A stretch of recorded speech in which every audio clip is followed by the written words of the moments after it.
మిత్రులందరికీ నమస్కారం. షార్ట్ నోటీస్లో ఇచ్చేసినందుకు మీ అందరికీ కూడా ధన్యవాదాలు. వినబడుతుందా? ఏదో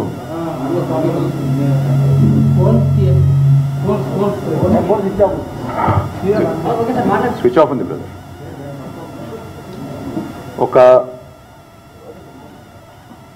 పరంపరలో భాగంగా భారతదేశంలో గత 8 సంవత్సరాలుగా జరుగుతున్న ఒక ప్రహసనంలో భాగంగా ఇవాళ అయితే జుమ్లా లేకపోతే హమ్లా అనే విధానం ఏదైతే ఉన్నదో నరేంద్ర మోడీ ప్రభుత్వాన్ని, ఆ పరంపరలో భాగంగా మా పార్టీ నాయకులు ఇప్పటిదాకా మా మంత్రివర్యులు గంగుల కమలాకర్ గారి మీద ఈడీని పంపి సిబిఐని పంపి, మా మంత్రివర్యులు మల్లారెడ్డి గారి ఇంటి మీదకి ఐటీని పంపి, మా మంత్రివర్యులు తలసాని శ్రీనివాస్ యాదవ్ గారి పిఏ ఇంటి మీదకి ఆయన చుట్టూ ఉండే కొంతమంది దగ్గర వ్యక్తుల మీదకి ఈడీని పంపి, మా మంత్రివర్యులు జగదీష్ రెడ్డి గారి పిఏ ఇంటి మీదకి కూడా ఐటీని పంపి మునుగోడు ఎన్నికల సందర్భంగా, తర్వాత లోక్సభలో మా పార్టీ నాయకుడు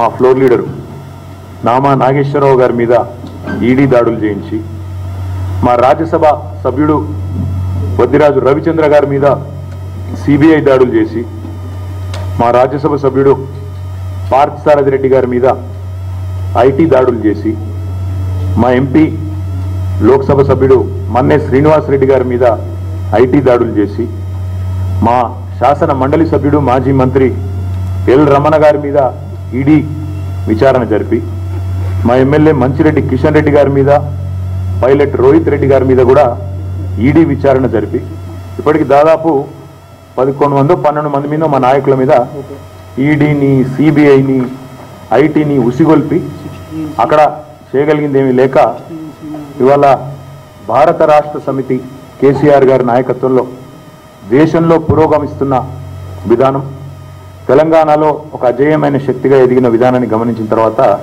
నిన్న మా ఎమ్మెల్సీ కవిత గారికి కూడా ఈడీ సమన్లు పంపింది. మా ఎమ్మెల్సీ కవిత గారికి కూడా ఈడీ సమన్లు పంపింది. ఫస్ట్ ఆఫ్ ఆల్ నేను అనేది ఏంటంటే ఇవి ఈడీ సమన్లు కాదు, ఖచ్చితంగా మోడీ సమన్లు. ఇవి మోడీ సమన్లు రాజకీయంగా చేసే ఒక చిల్లర ప్రయత్నం తప్ప దాన్ని ఇంకో రకంగా చూడడానికి లేనే లేదు. ఎందుకంటే మనందరికీ తెలుసు ఈ దర్యాప్తు సంస్థలు సిబిఐ కానీ ఈడీ కానీ ఐటీ కానీ కేంద్రం చేతుల్లో, సిబిఐ ఏమో కీలుబొమ్మ, ఈడీ ఏమో తోలుబొమ్మ, ఇది అందరికీ తెలిసిందే. ఇక అందులో దీన్ని అందుకే ఇదేదో ఈడీ సమన్లు ఏదైతే పత్రికలు ఉదరగొడుతున్నాయో నేను అనేది ఏంటంటే ఇవి ఈడీ సమన్లు కాదు, 100% మోడీ సమన్లు. జుమ్లా చేసి ప్రజల్ని మోసం చేయడం, గారడీ చేయడం, డ్రామా చేయడం, లేదా హమ్లా చేసి మొత్తానికి ఏదో రకమైన దాడి చేసి ఏదో భయోత్పాతమైన వాతావరణాన్ని సృష్టించి ఏదో రకంగా డ్రామా చేసి దేశమంతా అవినీతి పరులు, మేము మాత్రం సత్యహరిశ్చంద్రుని కజిన్ బ్రదర్స్ బామ్మర్దులం అన్నట్టు పోజులు కొట్టి డ్రామా చేసి బయటపడదామనే ఒక చిల్లర ప్రయత్నం తప్ప ఇంకోటి కానే కాదు. నీతి లేని పాలనకు, నిజాయితీ లేని దర్యాప్తు సంస్థలకు ఈరోజు పర్యాయపదంగా మారింది ఎన్డీఏ ప్రభుత్వం, ఢిల్లీలోని కేంద్ర ప్రభుత్వం. ప్రతిపక్షాల మీదనేమో కేసుల దాడి, ప్రజల మీదనేమో ధరల దాడి. ఇది తప్ప వీళ్ళు సాధించింది పీకింది అయితే ఏం లేదు ఇప్పటిదాకా. నేను ఒకటే అంటా ఉన్నా, ఈరోజు ఒకటే కేంద్ర ప్రభుత్వాన్ని, ప్రధానమంత్రిని, మోడీని ఒకటే అడుగుతా ఉన్నా. ఇవాళ గౌతమ్ అదానీ అనే వ్యక్తి ఎవరి బినామీ? ఇది నేను అడగడం కాదు, దేశంలోని చిన్న పిల్లగాన్ని, నిన్నగాక మొన్న లాగేసుకున్న పిల్లగాన్ని అడిగినా చెప్తాడు. గౌతమ్ అదానీ ఎవరి బినామీ అంటే నిన్నగాక మొన్న లాగేసుకున్న పిల్లగాడు కూడా స్పష్టంగా చెప్తాడు, ఆయన మోడీ గారి బినామీ, మోడీ గారి వల్లనే ఆయన ప్రాపకం అని చెప్తారు. నేను ఇంకొక మాట కూడా అడుగుతా ఉన్నా ఈ సందర్భంగా. గౌతమ్ అదానీ విషయంలో హిండెన్బర్గ్ అనే సంస్థ రిపోర్ట్ ఇచ్చినా మీరు దేశం ముందుకు రారు, మీ ఆర్థిక మంత్రి రాదు. 13 లక్షల కోట్లు, 13 లక్షల కోట్ల డబ్బులు ఆవిరైనా, ఎల్ఐసి డబ్బులు, ఎస్బీఐ డబ్బులు, ఎల్ఐసి డబ్బులు అంటే ఎవలై, ఎస్బీఐ డబ్బులు అంటే ఎవలై, దేశ ప్రజల పైసలు కావా? 12.5-13 లక్షల కోట్లు ఆవిరైనా ఈ దేశ ప్రధానమంత్రి ఉలకడు పలకడు, దేశ ఆర్థిక మంత్రి కనీసం చీమగొట్టినట్టు కాదు. ఎందుకు? ఎందుకు అంటే వాళ్లకు వాళ్ళ బినామీ గారిని కాపాడుకోవాల్సిన బాధ్యత వారి మీద ఉంది.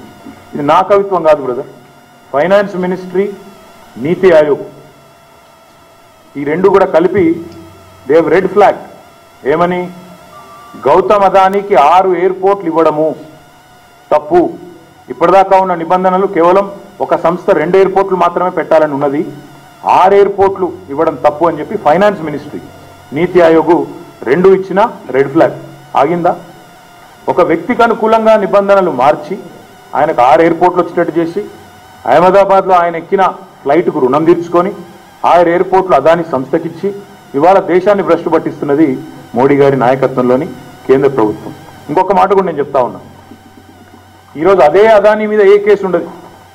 ఆయన పోర్ట్, ముంద్రా పోర్ట్ గుజరాత్లో 3,000 కోట్ల హెరాయిన్, 1-2 కాదు 3,000 కోట్ల హెరాయిన్ దొరికితే, 3,000 కోట్ల హెరాయిన్ అంటే ఎంత? 21,000 కోట్ల విలువ చేసే హెరాయిన్ మత్తు పదార్థం దేశంలోని యువతని అపసవ్య మార్గంలో తీసుకుపోయి ఒక మత్తు కేసు అయిందా? కనీసం గౌతమ్ అదానిని విచారించే దమ్ముందా ఈ దేశంలో దర్యాప్తు సంస్థలకి? అంత సీనుందా? అందుకే అంటున్నా, ఎవరి బినామీ? ప్రధాని అదాని బినామీ కాకపోతే ఎందుకు ముంద్రా ఎయిర్పోర్ట్లో 21,000 కోట్ల హెరాయిన్ దొరికినా కూడా చర్యలు ఎందుకు లేవు? ఇది ఒకటేసారి దొరకలే, ఇంకోసారి దొరికింది. 300 కోట్ల కొకేన్ దొరికింది అదే పోర్ట్లో ముంద్రా. చర్య ఉందా? లేదు. ఇంకోటి నేను ఇంకొక మాట కూడా అడుగుతా ఉన్నా.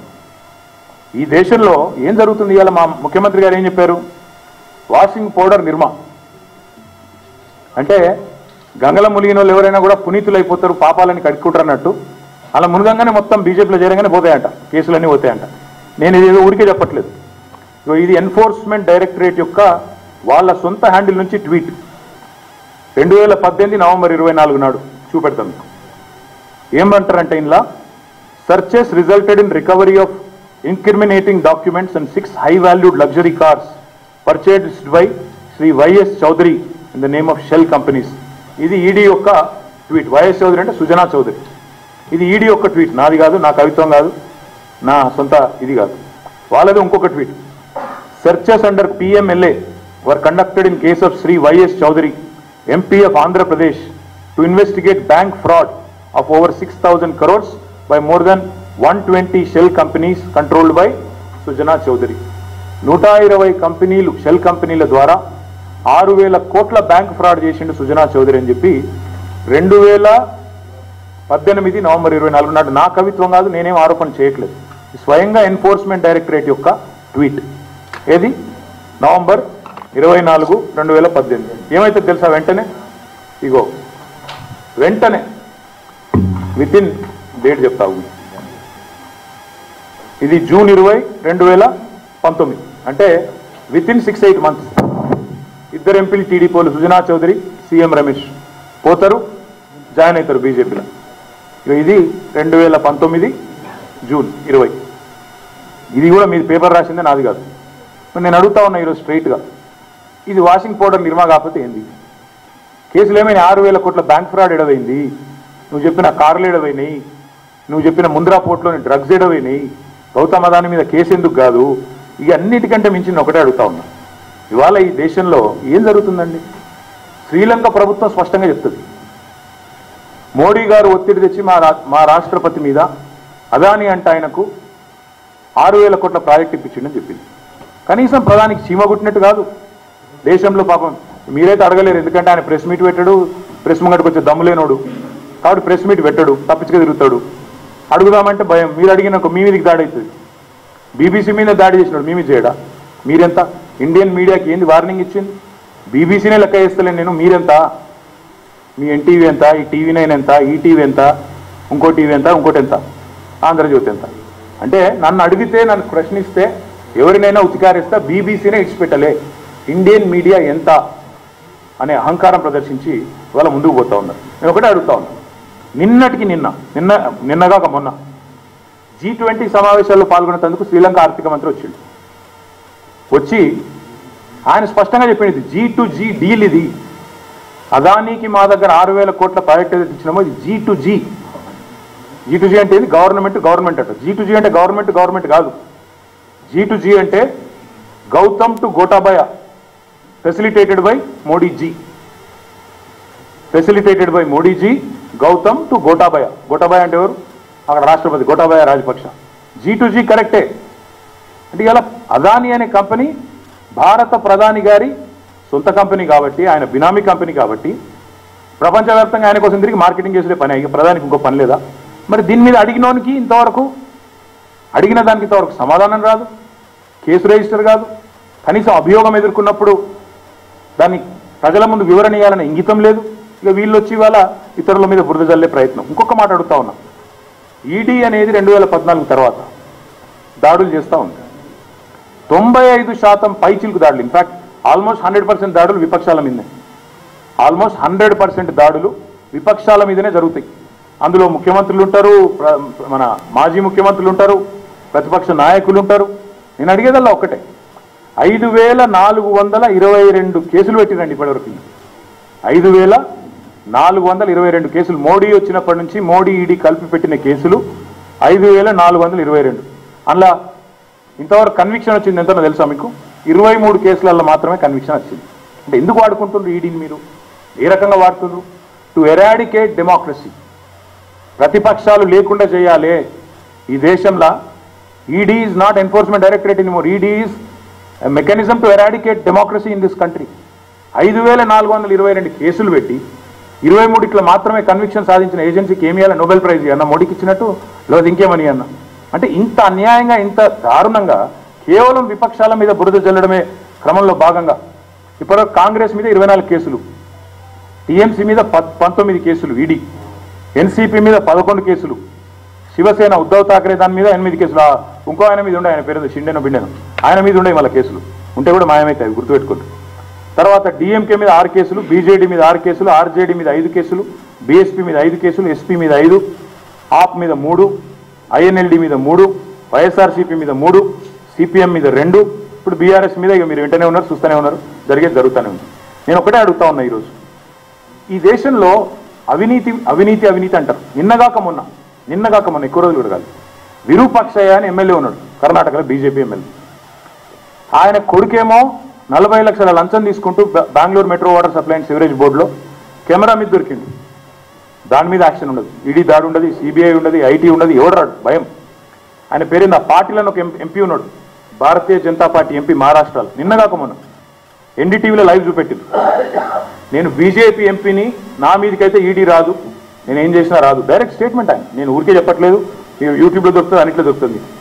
ఇంకొక ఎంపీ ఉన్నాడు హర్షవర్ధన్ పాటిల్ మహారాష్ట్ర. ఆయన అంటాడు, ఆయన ఇదివరకు కాంగ్రెస్లో గెలిచిండు, బీజేపీలోకి పోయాడు. నేను బీజేపీలో పోయిన కాడికి వెళ్ళి మంచిగా వండుకుంటున్నా పోయి, ప్రశాంతంగా వండుకుంటున్నా, ఈడీ లొల్లి లేకుండా పోయింది నాకు. అంటే ఏం జరుగుతుంది ఈ దేశంలో? నేను అందుకే అడగదలుచుకున్నది ఏంటంటే, ఈ 9 ఏళ్ల పాలనలో, నరేంద్ర మోడీ ప్రభుత్వంలో 9 ఏళ్ల పాలనలో 9 రాష్ట్ర ప్రభుత్వాలను కూల్చిన మాట నిజం కాదా? పెద్ద ఎత్తున పార్టీలను చీల్చిన మాట నిజం కాదా?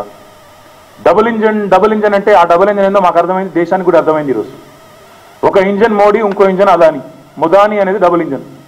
ఒక ఇంజన్ మోడీ, ఇంకో ఇంజన్ అదాని. మొదాని ఒకటేమో పొలిటికల్ ఇంజన్, ఇంకోటి ఎకనామిక్ ఇంజన్. ఈయన తిరిగి మార్కెటింగ్ చేయాలి, ప్రాజెక్టులు ఇవ్వాలి. ఆ ప్రాజెక్టులకి వెళ్ళి వచ్చిన పైసలు ఎలక్ట్రల్ బాండ్స్ అని, మన్నని, మశానమని చందాలు మళ్ళీ రాయాలి.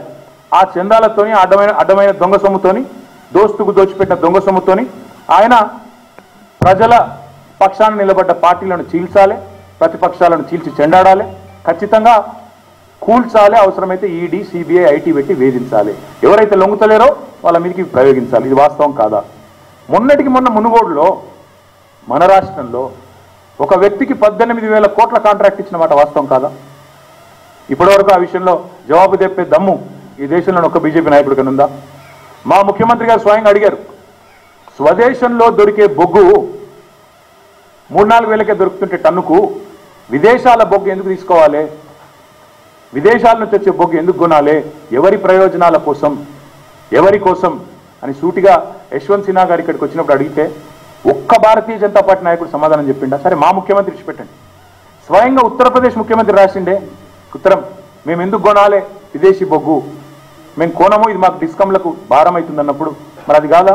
ఒక వ్యక్తి కోసం పాలసీ మార్చడం కాదా? అది అదానీ కోసం, అదానీ బొగ్గు కోసం, అదానీ గారు ఇండోనేషియాలో తీసుకున్న మైన్స్ కోసం, ఆస్ట్రేలియాలో తీసుకున్న మైన్స్ కోసం, అక్కడికి వెళ్ళి వచ్చే లాభాల కోసం, ఆ లాభాల ద్వారా వచ్చే బీజేపీకి వచ్చే చందాల కోసం, ఆ చందాల నుంచి చేసే దందాల కోసం చేస్తున్నమాట వాస్తవం కాదా? ఒక వ్యక్తి కోసం పాలసీ మార్చింది వాస్తవం కాదా?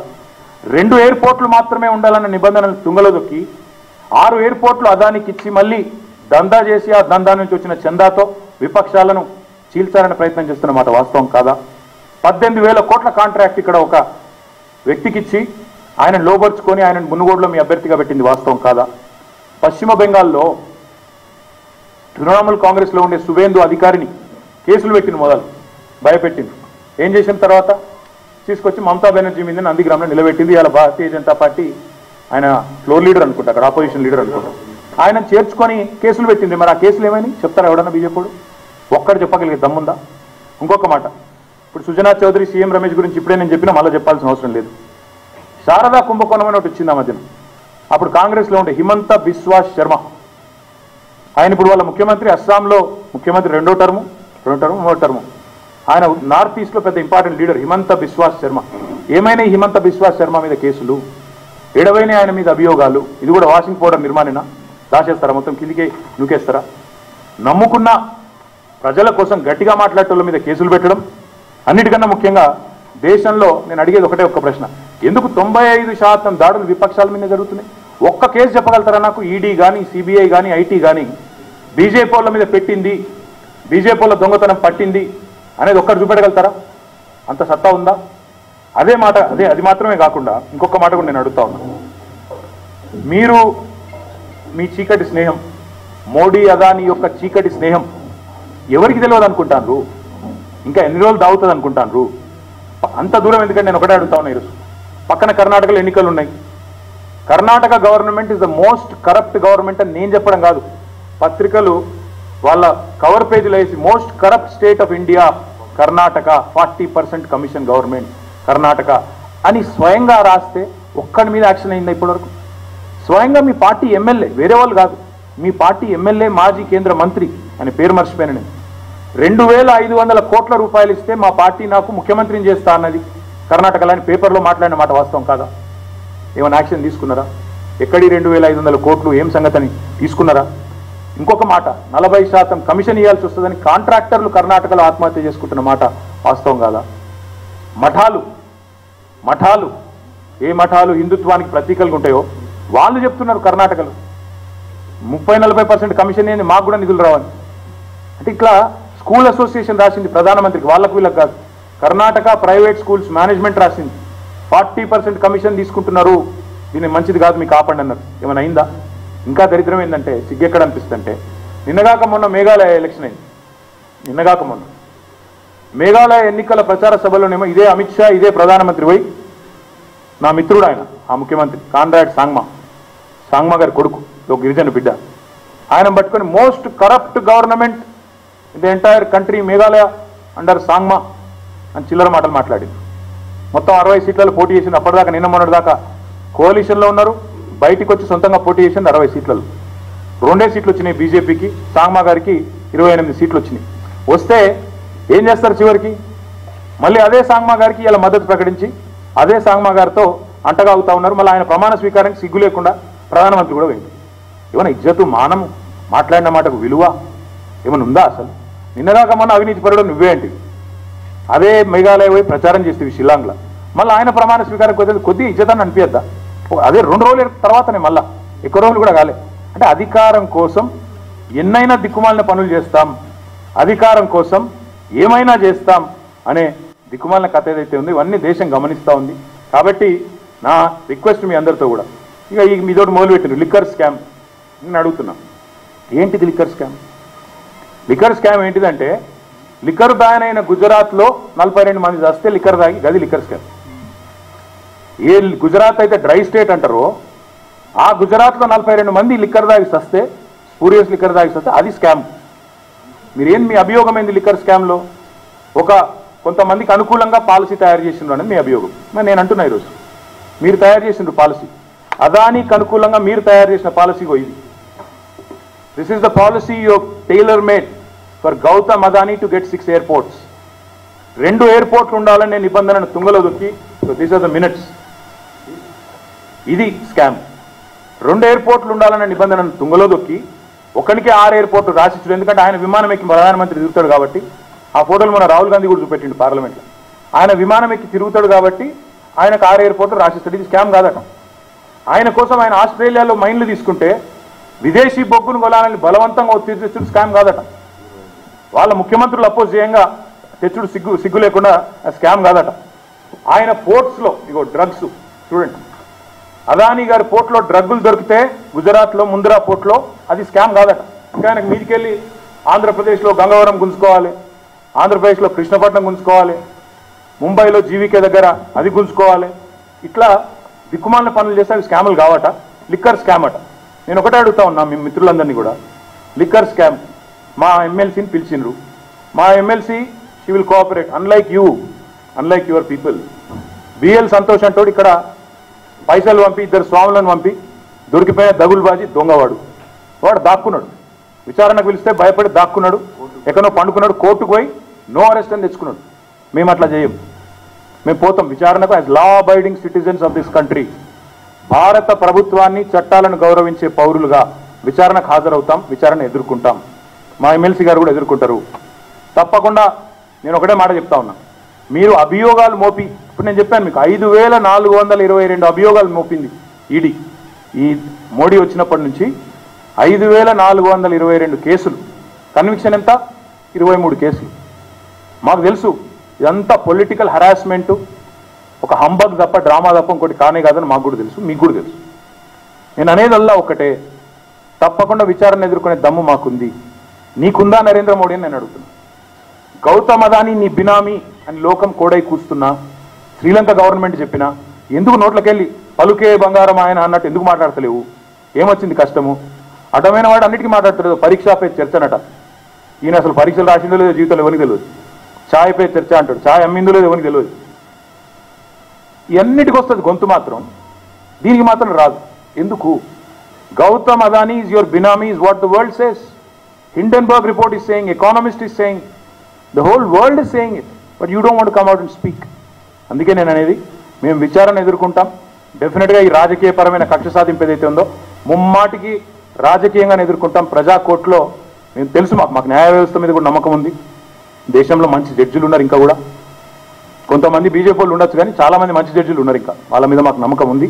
తప్పకుండా దేశం న్యాయం అల్టిమేట్గా గెలుస్తుంది. ఈ హరాస్మెంటు, ఈ నాన్ సెన్సు, వీటికి భయపడం మోడీకి ఈడీకి నేను మళ్ళీ చెప్తున్నా, it is not ED summons, it is Modi summons. ఈ మోడీ సమన్లకు, మోడీ ఉడత ఊపులకు భయపెట్టేవాడు తెలంగాణలో లేడు. తప్పకుండా ఎదుర్కొంటాం, అన్ని రకాలుగా ఎదుర్కొంటామని చెప్తూ మీ అందరు కూడా మళ్ళొకసారి ధన్యవాదాలు. ఇప్పటిదాకా నువ్వు లేటుగా వచ్చినా ఏమడతావా? సరే ఒక్కల మీద ఎందుకుందా? చాలా మంది మీద నీకు చెప్తూనే ఉన్నా కదా. ఇప్పుడు సుజనా చౌదరి కాదు, చాలా మంది మీద నువ్వు రా కేసులు మాఫ్ అనే మాట ఇప్పుడు నేను చెప్పుడు కాదు, బీజేపీ ఎంపీ స్వయంగా చెప్తుంటు. దానిలో దొరికిన పాటికెళ్ళి నేను మొత్తం పీస్ఫుల్గా అంటున్నాను ఒకటి అంటాడు, ఇంకోటేమో నేను బీజేపీ కాబట్టి నా మీద గీడి రాదని ఇంకోటి అంటాడు. ఇది ఏముంది అలా కుల్లా అలా సీక్రెట్ ఏముంది పోయి? నాకు అర్థం కాదు. ఎస్ అలీ, నీకు నీ మాట ఏంటి? నీ పేరేంటి? సౌమ్య. ఆరోపణలతోనే మీడియాలో మీరే ట్రయల్ చేస్తారు, మీరే తీర్పులు ఇస్తారు. వాట్సాప్లో వాడేవాడో చెప్తాడు, అయిపోద్దా? ఆగవా? వాట్సాప్లో చెప్పగానే అయిపోతాయి? వాట్సాప్ యూనివర్సిటీలో గిరగిర తిప్పి బద్నాం చేయగానే అయిపోద్దా? All I'm saying is allegations by enforcement directorate in this country. They have already registered more than 5,422 cases. Conviction in only 23 cases. So what is happening in this country? They are using ED as a tool to harass other opposition parties. Even more strange is, even before ED sent summons, the entire local BJP will start speaking. Pampichestamu, rape summons vastayi, ellundi summons vastayi. So is it not a fact that ED, IT and CBI are extended arms of Narendra Modi? BJP అనుబంధ సంఘాలు అవి. అటు ఉల్టా పుల్టా మాట్లాడింది. BJP అనుబంధ సంఘాలుగా పనిచేస్తున్న తొత్తులు లాంటి సంస్థలు, వేట కుక్కలు లాంటి సంస్థలు ఏవైతున్నాయో వాటన్నిటికీ నేను ఒకటే చెప్తా ఉన్నా, నాట్ ఎవ్రీడే ఇస్ సండే. మోడీయే శాశ్వతం, మోడీయే మొత్తం అనుకొని మీరు అనుకుంటున్నారు. అందులో కూడా మేము చూస్తున్నాం. ఈడీ ఉన్నతాధికారికి 3 ఎక్స్టెన్షన్లు ఇస్తాడు రిటైర్ అయినాను. ఎల్ఐసి చైర్మన్కు 3 ఎక్స్టెన్షన్లు. ఎందుకు? అదాని గారి దానిలో డబ్బులు పెట్టాలి కాబట్టి, ఆయన చెప్పినట్టు ఆడాలి కాబట్టి ఎక్స్టెన్షన్.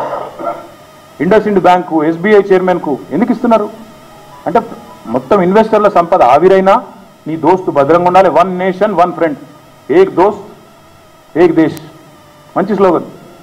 ఆయనను కాపాడాలి కాబట్టి ఎంతకన్నా పోదాం కాబట్టి ఇది చేయాలి, ఈ డ్రామా అంతా చేయాలి. నేను 100% చెప్తా ఉన్నా, రాజకీయపరమైన వేధింపును రాజకీయంగానే ఎదుర్కొంటాం. రాజకీయంగా మా మీద బురద జల్లి ఏదో కేసీఆర్ గారి మానసిక స్థైర్యాన్ని దెబ్బతీయాలనే చిల్లర ప్రయత్నం ఏదైతుందో తప్పకుండా దీన్ని రాజకీయంగానే ఎదుర్కొంటాం. లాస్ట్ టైం బీజేపీకి మన రాష్ట్రంలో 107 సీట్లలో డిపాజిట్ గల్లంతు చేసింది టీఆర్ఎస్. ఇప్పుడు మా పేరు మారింది, రైట్ కాదు రాంగ్ నువ్వు చెప్పేదావు.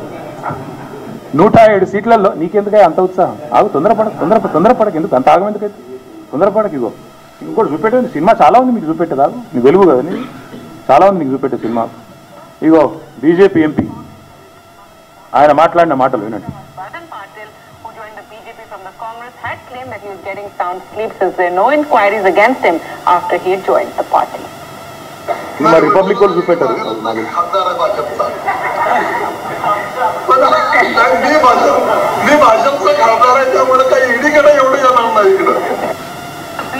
అంటే ఏమంటాడంటే ఆయన, మీకు మరాఠీ రాదు కాబట్టి చెప్తుంది తెలుగులో.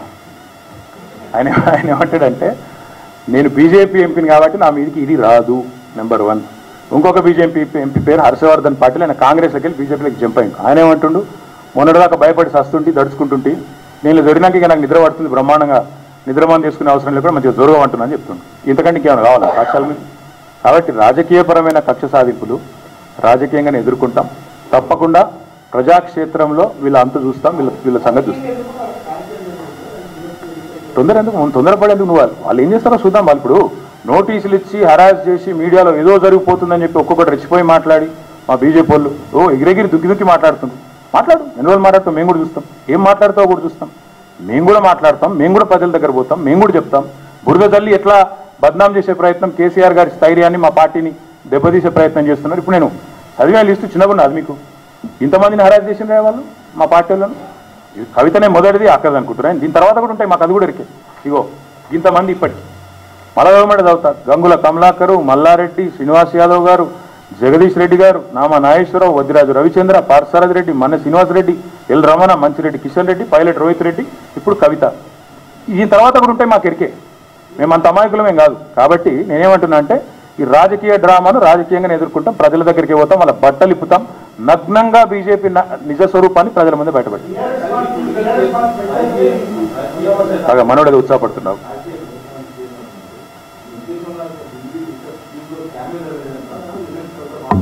నేను అడుగుతా ఉన్నా, నువ్వు నాకు చెప్పినావు. డ్రై స్టేట్ గుజరాత్లో డ్రై స్టేట్ అంటే ఎరికే కదా, మందు ఉండదు, షరాబు ఉండదు, ప్రాహిబిషన్ ఉంటుంది. ప్రాహిబిషన్ ఉండే గుజరాత్లో 42 మంది వచ్చిండ్రు లిక్కర్ తాగి. స్కామ్ అంటావా స్కీమ్ అంటావా, దాన్ని ఏమంటావు? మోడీ స్కీమ్ అది. నీ V6లో చూపెట్టినావా అది? ఇంత తొందర ఎందుకు పడుతున్నా? నేను అడిగాను చెప్పరాదు, నీ V6లో చూపెడతావా? కాబట్టి నేనేమంటున్నా, అట్లా V6లో ఏం చూపెడతారో మాకు తెలుసు, ఏం మాట్లాడతారో తెలుసు, ఏం డ్రామాలు చేస్తారో తెలుసు, మిమ్మల్ని ఎప్పుడు బ్యాన్ చేయాలో కూడా మాకు తెలుసు, అర్థమైందా? కాబట్టి 100% చెప్తున్నా, బీజేపీ మౌత్ పీసెస్ లాగా ఉన్న చిల్లర సంస్థలు ఏవైతే రాష్ట్రంలో ఉన్నాయో వాటిని ప్రజల ముందు ఎండగడతాం. అది వెలుగా, V6 ఇంకోటా కాదు, 100%. ఇప్పుడు నమస్తే తెలంగాణ అనే పేపర్ను, తెలంగాణ టుడే అనే పేపర్ను బీజేపీ ఆఫీస్లో బ్యాన్ చేశారు. మరి దాని గురించి ఎందుకు మాట్లాడతలేవు ఆయన? మరి అది అప్రజాస్వామికం కాదా? నీకేం సంబంధం ఏందా? నువ్వు బీజేపీ లీడర్ పత్రికవు, ఆయన రోజు వచ్చి ఆఫీస్లో కూర్చుంటాడు, ఆడ మీటింగ్లు పెడతాడు, దుకాణాలు పెడతాడు, నీకు సంబంధం లేదా? నేనేమంటున్నా అంటే, పత్రికలు ఈ దేశంలో ఎవరు ఆడిచ్చినట్టు ఆడుతున్నాయి? మోడీ మీద శ్రీలంక ఆరోపణ చేస్తే ఒక్క పత్రిక ఈ దేశంలో, ఒక్క మీడియా సంస్థ ధైర్యం ఉందా? ఎందుకు ధైర్యం లేదు? మాకు తెలుసు ఎందుకు లేదు. మీ బాధ మేము అర్థం చేసుకోగలుగుతాం. బీబీసీ మీదనే దాడి చేసినప్పుడు మిమ్మల్ని ఇచ్చి పెడతారా? మీరు ఎంత ఆయన ముందు? కాబట్టి మేము అర్థం చేసుకోగలం. సగం మందిని కొనిపారేసిండు. ఎన్డీటీవీని ఎవరు కొన్నారు మొన్న? గౌతమ్ అదాని. మిగతా సంస్థలు ఎవరి చేతులు ఉన్నాయి తెలుసు మీకు. ఒక మాఫియా నడిపించినట్టు మీడియా నడిపిస్తుంటే ఏం చేస్తారు మీరు మాత్రం? మా జర్నలిస్ట్ మిత్రులంటే మాకు గౌరవం ఉంది, సంస్థలంటే గౌరవం ఉంది. కానీ మీ యాజమాన్యాల గొంతు నులింపు పట్టుకొని ఐడి కేసులు పెట్టి, ఈడీ కేసులు పెట్టి, మన రాష్ట్రంలో కూడా పెట్టింది కదా, ఆంధ్రప్రభ మీద పెట్టిండ్రు. ఎవరు నిడిచిపెడుతుండ్రు? కాబట్టి నేనేమంటున్నా, మీకు ధైర్యం లేకపోవచ్చు, మాకుంది. మీకు సత్తా లేకపోవచ్చు, చూపెట్టేది వాస్తవాలు మేము చూపెడతాం, డెఫినెట్గా చూపెడతాం. 100% వీళ్ళను నగ్నంగా ప్రజల ముందు నిలబెట్టే బాధ్యత మాది. మీకు లేకపోవచ్చు, మాకు.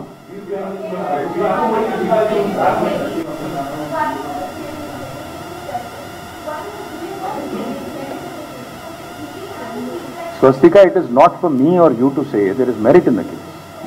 Let me ask you this question.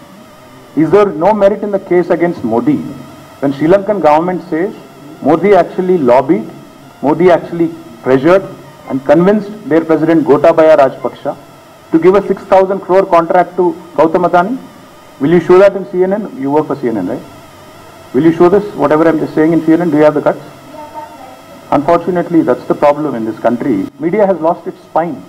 You don't, our Prime Minister is one. He calls India the mother of democracy, but he is the grandfather of hypocrisy. तो कभी मीडिया के सामने आते ही नहीं है, कभी एक प्रेस कॉन्फ्रेंस लेते ही नहीं है, कोई सवाल करना है, कोई जवाब लाना है उनसे तो नामुमकिन है आपके लिए. वो क्या डायलॉग था वो डॉन में, डॉन को पकड़ना मुश्किल ही नहीं नामुमकिन है, मोदी को पकड़ना जर्नलिस्ट के लिए मुश्किल ही नहीं नामुमकिन है तुम्हारे लिए. पूछ सकती है. नहीं सुनो जल्दबाजी मत करो, इतना भी क्या है तुम्हारा एयर टाइम, इतना भी कॉस्टली नहीं है तुम्हारा. मैं क्या कह रहा हूं, आज अगर आप कहती हो इस आर्ग्यूमेंट में दम है कि नहीं, मैं आपसे सीधा पूछना चाहता हूं, मोदी के ऊपर जो आरोप आया उसके वो बारे में क्यों नहीं बोलते हैं? मोदी मन की बात सुनाते रहते हैं, परीक्षा पे चर्चे, पता नहीं कितना परीक्षा लिखा उसने, बट बहुत कुछ बोलते रहते हैं. क्यों बोलते नहीं अदानी के बारे में? I am saying, not me as a party, but we are saying Gautam Adani is the proxy of Narendra Modi. Will he answer it? Will he stand up to scrutiny? Will he take a lie detector test? Does he have the guts to come in front of the country? आज मैं पूछना चाहता हूं आपसे, 95% of the cases that have been filed are against the opposition parties. क्या BJP में सभी के सभी राजा हरिश्चंद्र के भाई और चचेरे भाई है क्या, रिश्तेदार हैं क्या? सारे बीजेपी वाले एकदम साफ सुथरे हैं और बाकी पूरा हिंदुस्तान में जितने भी ऑपोजिशन पार्टीज हैं. और मैं पूछना चाहता हूं आपसे, क्या कितने केसेस हुए इस बार इस पे? 3,000 करोड़ हेरोइन पकड़ा जाता है अदानी के पोर्ट में. 21,000 crore worth of illicit drugs coming into the country through Adani port. Should Adani not be booked? Should he not be behind bars? Who's stopping him? What is stopping you? So my question is, this harassment, this political vendetta and intimidation might work elsewhere for Narendra Modi. He's playing with fire, and I'm sure he will realize it in days to come. And I'm alleging directly, Gautam Adani is proxy of Narendra Modi. The double engine he talks about, the economic engine is Adani, the political engine is Modi.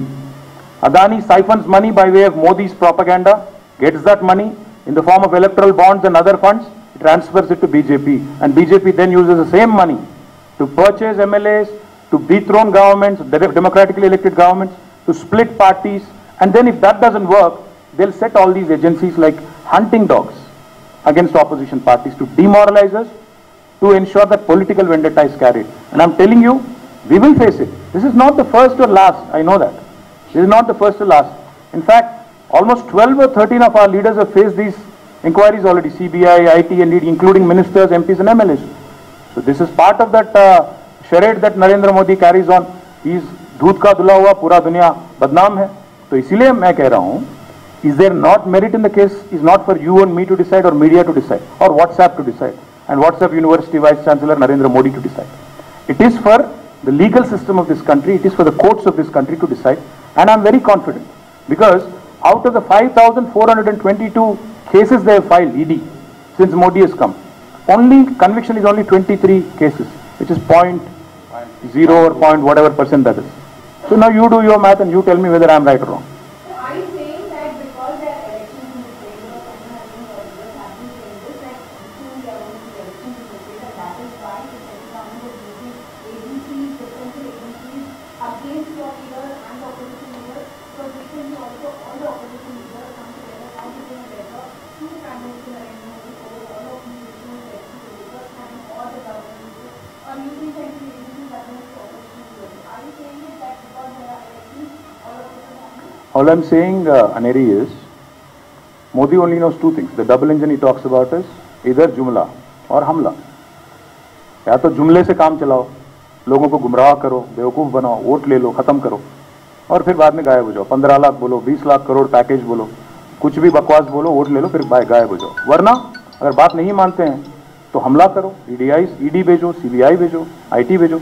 मैं आपसे पूछना चाहता हूं, आज तक मोदी जब से आए हैं 9 साल में कितने लोगों पे, कितने बीजेपी लीडर पे आज तक केस हुए, बताइए आप मुझे. क्या बीजेपी में सभी के सभी राजा हरिश्चंद्र के भाई या बहन है? क्या बीजेपी में कोई एक केस नहीं होता? कल आप देखिएगा, कल कर्नाटक में क्या हुआ. कर्नाटक में एक एमएलए 8 करोड़ रुपए के साथ पकड़ा गया. वो बोलता है ये तो बहुत छोटी रकम है. फिर डिजिटल इंडिया क्या हुआ मोदी का? गायब हो गया क्या? डिजिटल करेंसी क्या हुआ? डिजिटल ट्रांजैक्शन क्या हुआ? और वो बोलता है एंटिसिपेटरी बेल लाके मीडिया पे पाबंदी लगाता है नहीं बोलने के लिए। माय तोंदरा पड़क बस। So my point is, my limited point is, they are using these agencies as tools to harass opposition parties, and I'm backing it with evidence. Prove me otherwise. And never does Mr. Modi stand up for scrutiny. He calls himself the cleanest man. Let him come out and take a lie detector test in front of the country and tell the entire country tell the entire country that he is not Gautam Adani's proxy, that he is not bit. I'm not saying it. Sri Lankan government is saying it, Aneri. I am saying Sri Lankan government ने जो आरोप आप पे लगाया, श्रीलंका का सरकार ने जो आरोप आप पे लगाया, मोदी जी अगर हिम्मत है तो आ गया और बोलो कि वो गलत है। बोलने दो, मैं थोड़ी आरोप लगा रहा हूं, श्रीलंकन गवर्नमेंट ने लगाया। तो G2G क्या G2G? Gautam to Gotabaya facilitated by Modi, who doesn't know it? So my point is to say that I am holier than thou and to say that all these agencies are, you know, virtues, paragons of virtue is absolute nonsense. They are tools in the hands of Mr. Modi. कठपुतलियां हैं, ये तो सब पता चल रहा है, उसमें क्या है? तो मैं बस यही मैं आप सभी से यही कहना चाहता हूं कि जो भी कोशिश आप कर रहे हो डिमोरलाइज करने की ऑपोजिशन पार्टीज को या हमको, we'll face it. Our MLC will go and appear in front of ED, and whatever consequences legally that will come, we'll face it. We'll go to people, we'll explain to them the whole thing, and then we'll see what consequences come up. We'll face it. But will they have the guts? Do they have the guts? BL Santosh, can he come and face inquiry here? Does Modi have the guts to actually come forward and say Gautam Adani is not his proxy? So let people decide that.